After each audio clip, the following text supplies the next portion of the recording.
목사입니다.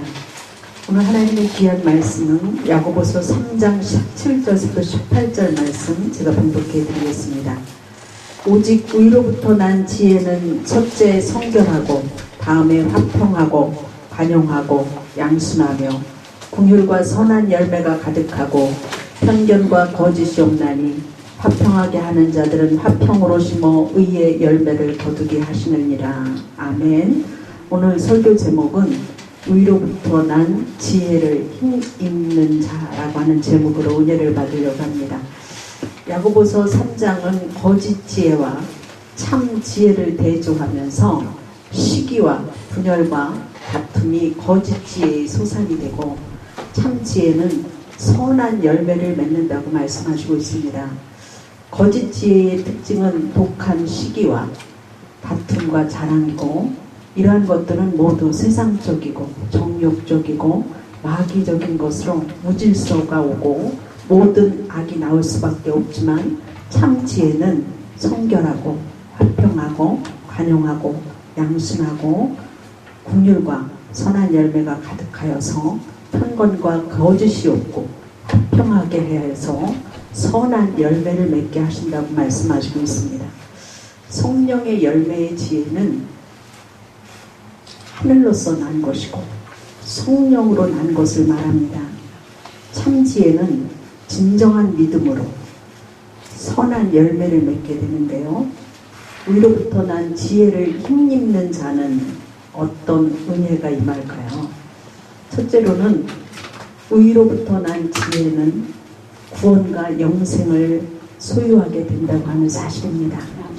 요한복음 3장 16절에 하나님의 세상을 이처럼 사랑하사 독생자를 주셨으니 이는 그를 믿는 자마다 멸망치 않고 영생을 얻게 하려 하심이라 말씀하시고 있습니다. 주님께서 인간을 구원하시는 방법은 참으로 놀랍고도 오묘합니다. 민수기서 21장 7절부터 9절 말씀을 보면 어떻게 불뱀에 물린 사람들이 장대 위에 녹뱀을 쳐다봄으로 구원받을 수 있었는지를 믿음의 능력 외에는 알 수 없는 사실이라고 하는 말씀이죠.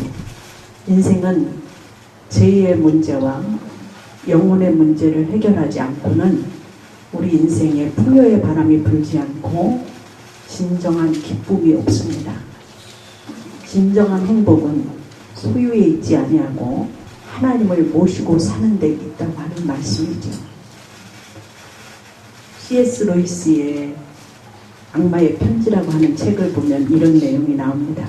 영국의 어느 신사가 일주일에 한 번씩은 도서관에 꼭 가서 책을 보았습니다. 그래서 어느 주간에 이제 습관을 따라서 도서관에 가서 책을 보는데 종교 서적이 눈에 확 들어왔습니다. 그래서 이 신사는 그 마음속에 갑자기 하나님에 대한 그 호기심이 생겼습니다. 하나님은 도대체 어떤 분인가? 또 하나님은 나와는 어떤 관계가 되어 있는가? 이런 생각을 하니까 사단이 찾아와서 그분의 마음속에 이렇게 속삭이는 거였습니다. 그런 골치 아픈 생각은 무엇 때문에 하니? 곧 점심시간이니까 쓸데없는 생각 말고 밥이나 먹어. 신사는 조금 전에 일어났던 하나님에 대한 생각을 억제하고 식당으로 갔습니다.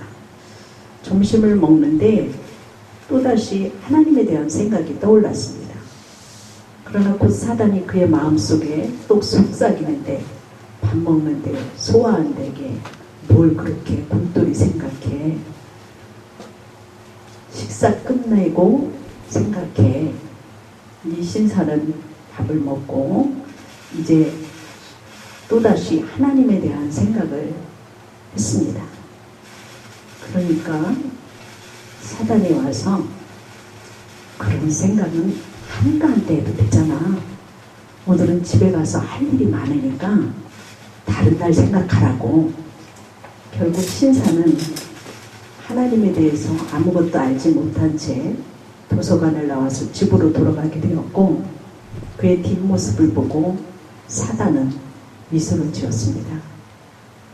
이렇듯 오늘날도 하나님에 대해서 생각을 미루고 위로부터 오는 지혜인 구원과 영생을 얻는 것을 미루고 있습니까? 속히 예수님께로 돌아오셔서 예수님을 영접하셔서 하나님의 자녀가 되기를 주의 이름으로 축원합니다. 믿음을 통한 구원은 우리를 대속하신 주님을 믿는 믿음으로 의롭게 되고 구원과 영생에 이르게 되는 진리는 의로부터 난 지혜이고 그 지혜를 힘입음으로 예수님의 생명을 얻기를 주의 이름으로 축원합니다. 두 번째로는 위로부터 내려온 지혜는 평안과 소망과 감사를 소유하게 됩니다.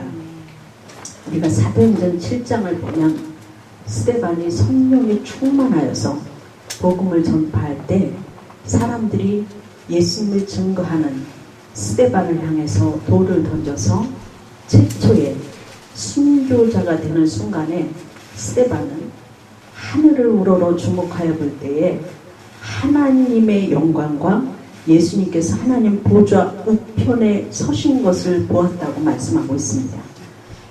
위에 있는 것만을 바라보고 위로부터 난 화평의 지혜를 힘입은 스데반은 돌에 맞아서 죽는 마지막 순간에도 평안과 소망을 가지고 돌을 들어 집어 던지는 그 사람들을 향해서 하나님 앞에 기도합니다. 하나님, 저들이 하는 일을 알지 못합니다. 저들의 죄를 용서하여 주옵소서. 이렇게 기도하면서 숨을 거둡니다. 이는 위로부터 난 지혜를 힘입은 위대한 신앙인의 삶이었던 것을 볼 수가 있습니다. 위로부터 난 지혜는 하나님과 사람 간에 사람 사이에서 화평을 도모하게 하고 하늘의 위로와 영원한 소망을 갖게 하므로 참된 평안과 소망을 갖게 하는 것을 볼 수가 있습니다. 이 땅에서 가진 것이 없고 고난을 받는다 할지라도 하늘의 영원한 소망을 바라보고 평안과 기쁨을 소유하시기를 주의 이름으로 축원합니다. 마지막으로 위로부터 오는 지혜는 선한 열매와 의의 열매를 거두게 하십니다. 하나님의 선한 지혜를 힘입은 자는 성령의 열매로 선한 열매와 의의 열매를 거두게 하시는 일을 뒤로 미루지 않게 하신다고 하는 사실입니다.